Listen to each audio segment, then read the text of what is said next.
Kızı besle, dur besle. Kafa beye baca yakın aray mı? Kafa bey.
Rahan azada oluyor.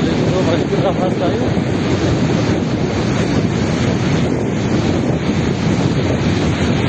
Yine rahat oluyor.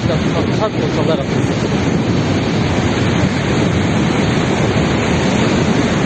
Öyle kurdak var. Böyle bunları sangol kalıplarına bindiği açtı.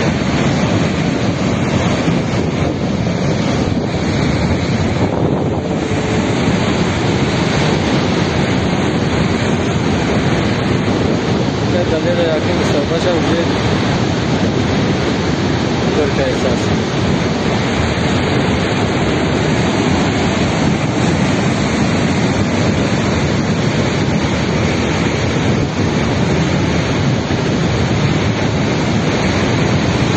Bu sular baktırım rahat.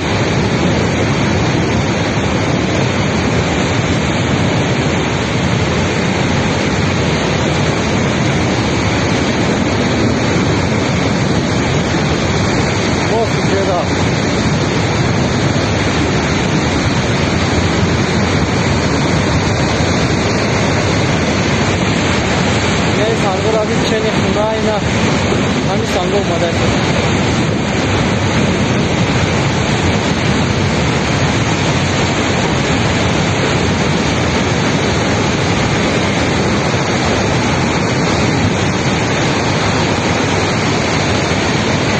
Ya mos